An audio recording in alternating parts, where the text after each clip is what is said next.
அனைவருக்கும் வணக்கம். இந்த பதிவில் நம்ம எதை பற்றி பார்க்க போகிறோன்னு தெரிஞ்சுக்கிறதுக்கு முன்னாடி மறக்காமல் நம்ம சேனலை சப்ஸ்கிரைப் பண்ணிக்கோங்க. பக்கத்தில் இருக்கிற பெல் பட்டனையும் கிளிக் பண்ணிவிட்டு ஆளுங்கிற ஆப்ஷன் கொடுத்துட்டிங்கன்னா நான் போடுற வீடியோக்கள் எல்லாமே மிஸ் ஆகாமல் நோட்டிஃபிகேஷனில் வந்துடும். இந்த பதிவு மிக மிக முக்கியமான பதிவு, அனைவரும் தெரிந்து கொள்ள வேண்டிய ஒரு பதிவு அப்படின்னே சொல்லலாம். நேற்று தான் பார்த்திங்கன்னா சனி பயிற்சி நடந்திருக்குது. இது பார்த்திங்கன்னா 2.5 வருஷம் வரைக்கும் இருக்கும்.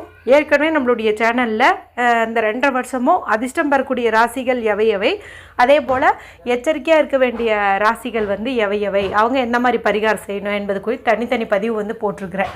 நீங்கள் டைம் கிடைக்கும் போது பார்த்துட்டு எச்சரிக்கையாக இருக்கணும்னு சொல்லும்போது எந்தெந்த மாதிரி விஷயம்னு தெரிஞ்சுக்கிட்டு அதுக்கு தகுந்த மாதிரி பார்த்து நடந்துக்கிட்டிங்கன்னா இந்த 2.5 வருஷமே எந்த ஒரு பிரச்சனையும் வராது அப்படின்னே சொல்லலாம். எண்டு ஸ்க்ரீனில் லிங்க் கொடுக்குறேன், பார்த்து பயன்படுத்திக்கோங்க. இந்த பதிவு எதற்கானது அப்படின்னு பார்த்தீங்கன்னா, இன்றைக்கி நமக்கு சனிக்கிழமை நாளாக இருக்குது. அதுவும் சனி பயிற்சியில் வரக்கூடிய முதல் சனிக்கிழமை நாளாக இருக்குது. இப்போது நேற்றைய நாளில் நீங்கள் ரொம்ப பிஸியாக இருந்தீங்க, கோவிலுக்கு போக முடியல, வீட்லேயும் வழிபாடு செய்ய முடியல, எந்த ஒரு பரிகாரமும் செய்ய முடியலனாலுமே இந்த நாளை நீங்கள் பயன்படுத்திக்கிட்டு நான் சொல்லக்கூடிய இந்த ஒரு எளிமையான தீப முறையை மட்டும் நீங்கள் ஏற்றி வந்தீங்கன்னாவே கண்டிப்பாக உங்களுக்கு சனி பகவானால் எந்த ஒரு தோஷங்களும் தாக்கங்களும் ஏற்படாது அப்படின்னே சொல்லலாம். இந்த ஒரு தீபம் ஏற்றக்கூடிய முறையை நீங்கள் வீட்லேயும் செய்யலாம், கோவில்லையும் செய்யலாம். இப்போ சனீஸ்வரர் படம் யார் வீட்லேயுமே வச்சுக்க மாட்டோம். நீங்கள் என்ன பண்ணுறீங்க அப்படின்னா, உங்கள் வீட்டில் இருக்கக்கூடிய விநாயகர் படத்தின் முன்போ அல்லது ஆஞ்சநேயர் படத்தின் முன்போ சிவபெருமான் படத்தின் முன்போ இந்த தீபத்தை நீங்கள் ஏற்றினீங்க அப்படின்னாவே போதுமானதாக இருக்கும். சரி, அது என்ன தீபம் அப்படின்னு பார்க்கறதுக்கு முன்னாடி எல்லாருமே பார்த்திங்கன்னா இப்போ சமயபுரம் மாரியம்மனுக்கு அந்த பச்சை பட்டினி விரதம் இருப்பாங்க. நிறைய பேர் இருப்பாங்க. ஒரு 28 நாட்கள் அந்த விரதம் கடைபிடிக்கப்படும். அது குறித்து வீடியோ போடுங்கன்னு கேட்டுகிட்டே இருந்தீங்க. நான் வீடியோ போன வாரமே ரெடி பண்ணிட்டேங்க, நல்லா பேசி வச்சாச்சு. ஆனால் எனக்கு எடிட் பண்ணுறதுக்கு டைமே கிடைக்காம போயிடுச்சு.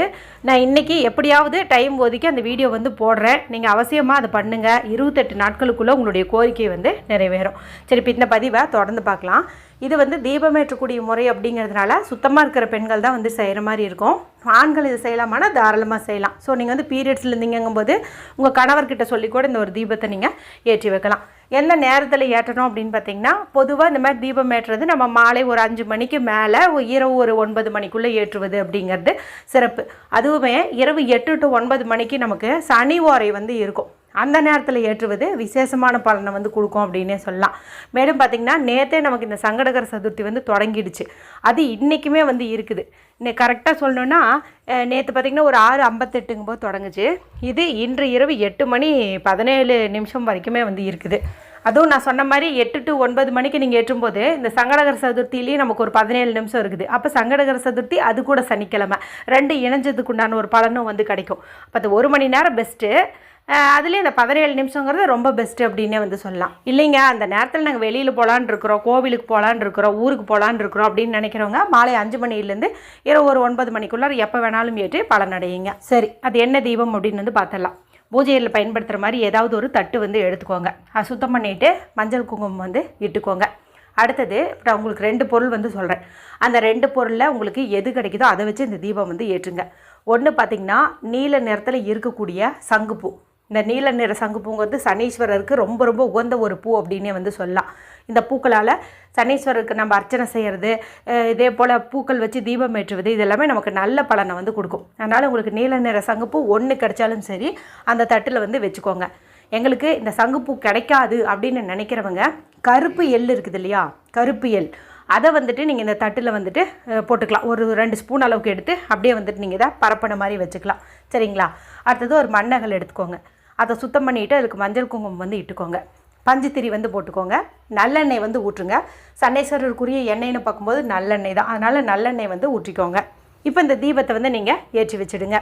இப்போ நேற்று ஒரு தீபம் ஏற்றக்கூடிய முறை சொன்ன பாருங்கள், மேற்கு திசை பார்த்த மாதிரி ஏற்றுங்க அப்படின்னு. ஏன்னா மேற்கு பக்கம் பார்த்திங்கன்னா சனீஸ்வரருடைய திசை. சரிங்களா?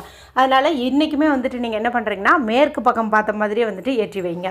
ஏற்றி வச்சுட்டு இப்போ நான் சொல்லக்கூடிய இந்த ஒரு மந்திரத்தை 27 முறை அல்லது 108 முறை சொல்லுங்கள். இப்போ நான் சொல்ல போகிறது பார்த்திங்கன்னா உயர்வான காயத்ரி மந்திரம். அதுவும் பார்த்திங்கன்னா சனீஸ்வரருக்கு உகந்த காயத்ரி மந்திரம்.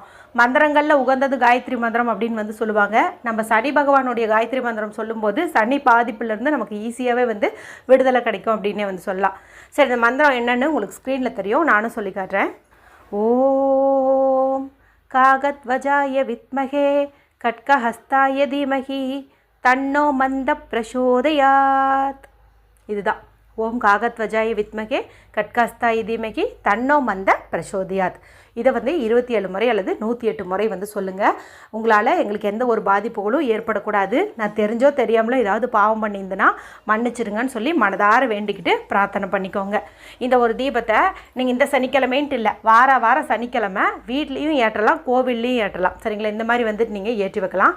கோவிலில் ஏற்றும் போது நீங்கள் இந்த மாதிரி சங்குப்பூனா சங்குப்பூ சுவாமிக்கு சமர்ப்பணம் பண்ணிவிட்டு முன்னாடி ஒரு நல்லெண்ணெய் தீபம் ஏற்றி வைக்கலாம். நீங்கள் போய் தட்டு எடுத்துகிட்டு போயிட்டு தட்டில் சங்குப்பூ வச்சு ஏற்றணும் அப்படின்ட்டுலாம் இல்லை. பூவை சாமிக்கு சமர்ப்பணம் பண்ணிவிட்டு நீங்கள் தீபம் ஏற்றலாம். இன்னுமே கோவிலில் தீபம் ஏற்ற மாதிரி இருந்தால் எள்ளு கொஞ்சம் எடுத்து அதை ஊதா நிற துணியிலையோ அல்லது கருப்பு நிற துணியிலையோ கொட்டி சின்ன முடிச்சு மாதிரி ரெடி பண்ணிவிட்டு அதை நல்லெண்ணெயில் டிப் பண்ணிவிட்டு அதை நீங்கள் சனீஸ்வரர் கோவிலில் தீபம் ஏற்றுறது இன்னும் நல்ல பலனை கொடுக்கும். வீட்டில் எள் தீபம் ஏற்ற மாட்டாங்க, கோவில்லன்னா நம்ம எள்ளு தீபம் ஏற்றலாம். அதாவது இந்த மாதிரி முடிச்சியாக ஏற்றலாம். சரி, இப்போ மந்திரம் சொல்லியாச்சு, வழிபாடு செஞ்சு முடிச்சாச்சு. அதன் பிறகு அந்த சங்குப்பூ இருந்துச்சுன்னா அது அப்படியே ஒரு நாள் இருக்கட்டும். நாளைக்கு அது வாடினதுக்கப்புறமா அதை நீங்கள் தூக்கி கால்படாத இடத்துல போட்டுடலாங்க.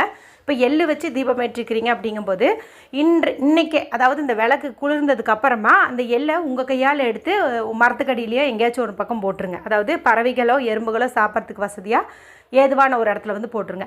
இப்படி செய்வதன் மூலமாக கருப்பு எள்ளை நீங்கள் சனிக்கிழமை நாளில் தானம் செஞ்சதற்கு பலனும் உங்களுக்கு கிடைக்கும். இப்போ ஒருவேளை உங்களால் தீபம் ஏற்ற முடியாத சூழ்நிலையில் இருந்தீங்கன்னா கூட இன்றைக்கி கொஞ்சம் கருப்பு எள்ளை பறவைகளுக்கோ எறும்புகளுக்கோ அவை சாப்பிட்ற மாதிரி இடத்துல நீங்கள் அப்படியே தூவி விடுறதே உங்களுக்கு நல்ல பலனை கொடுக்கும். சரிங்களா? ஸோ ஏதோ ஒரு வகையில் இது பண்ணிடுங்க. மேலும் வாய்ப்பு கிடைக்கும் போதெல்லாம் விநாயகர் வழிபாடு, அதே போல் ஆஞ்சநேயர் வழிபாடு, அதே போல் பார்த்திங்கன்னா சனீஸ்வரருடைய குருவான காலபைரவர் வழிபாடு, இதெல்லாம் செய்கிறது உங்களுக்கு முழுமையான பலனை கொடுக்கும் அப்படின்னே சொல்லலாம். இன்றைக்கி நமக்கு இந்த சனிப்பேச்சில் வர முதல் சனிக்கிழமை அப்படிங்கிறதுனால நீங்கள் இது யாரும் தவறக்கூடாதுங்கிறதுக்காக தான் இந்த ஒரு வீடியோவை உங்களுக்காக நான் போட்டிருக்கிறேன். ஒருவேளை இந்த தீபம் ஏற்றுறதை உங்களால் இந்த வாரம் பண்ண முடியல அப்படிங்கும்போது அடுத்த வாரமாவது பண்ணுங்கள். ஏதாவது ஒரு சனிக்கிழமையில் உங்களால் முடிஞ்ச சனிக்கிழமையிலலாம் இந்த மாதிரி சங்குப்பூ தீபமோ அல்லது கருப்பு எள்ளை பரப்பி வச்சு அது மேலே தீபமோ இந்த மாதிரி ஏற்றுங்க. மறுபடியும் ஞாபகப்படுத்திடுறேன், எள்ளு இப்படி தட்டில் போட்டு நடுவில் விளக்கு வச்சு தீபம் ஏற்றலாம். சரிங்களா? ஆனால் அந்த முடிச்சியாக கட்டி அந்த முடிச்சியவே எரிய வைக்கிறோம் இல்லையா, அதை நீங்கள் வீட்டில் அந்த தீபத்தை ஏற்றக்கூடாது, கோவிலில் தான் ஏற்றணும். சரிங்களா? வீட்டில் அந்த மாதிரி தீபத்தை ஏற்றக்கூடாது. நீங்கள் எதுவுமே பயந்துக்க வேண்டாம். சரிங்களா? நல்லவங்களுக்கு என்றைக்குமே சனீஸ்வரர் நல்லது தான் செய்வார். அவர் ஒரு நீதிமான் அப்படின்னு சொல்லலாம். அவங்களுக்கு ஏழை பணக்காரன் அவன் கும்பிட்றான் கும்பிடல அதெல்லாம் ஒன்றுமே கிடையாது. நம்ம நல்லபடியாக நடந்துக்கிட்டோம் அப்படின்னா அவருமே நமக்கு நல்ல பலனை தான் கொடுப்பார். அதாவது ஒரு சொல்லுவாங்க பாருங்க, சனி கொடுத்தார் எவர் தடுப்பார், சனி கெடுத்தால் எவர் கொடுப்பார் அப்படின்னு சொல்லுவாங்க. அதாவது கொடுப்பதும் சனி தான், கெடுப்பதும் சனி தான் அப்படின்னு சொல்லுவாங்க. ஸோ கெடு பலனை நமக்கு அவர் தராமல் காப்பாற்றிட்டோம், நல்ல பலன்களை வாரி வாரி வழங்கட்டும். அதுக்கு எளிமையான இந்த ஒரு முறையை மட்டும் நீங்கள் செஞ்சுட்டு வாங்க. கண்டிப்பாக வார சனிக்கிழமை ஒரு ஸ்பூனு எல்லையாவது உங்கள் கையால் நீங்கள் பறவைகளுக்கோ எறும்புகளுக்கோ தானம் கொடுங்க. இது மட்டும் பண்ணிங்கன்னாவே போதும். தீபம் ஏற்றலினா கூட இது ஒன்று பண்ணினீங்கன்னாவே நிச்சயமாக இந்த சனி பயிற்சி உங்களுக்கு அற்புதமாக அமையும். வீடியோ பிடிச்சிருந்தால் மற்றவங்களோடையும் ஷேர் பண்ணுங்கள், லைக் பண்ணுங்கள். மற்றும் ஒரு பயனுள்ள பதிவில் உங்களை சந்திக்கிறேன். நன்றி, வணக்கம்.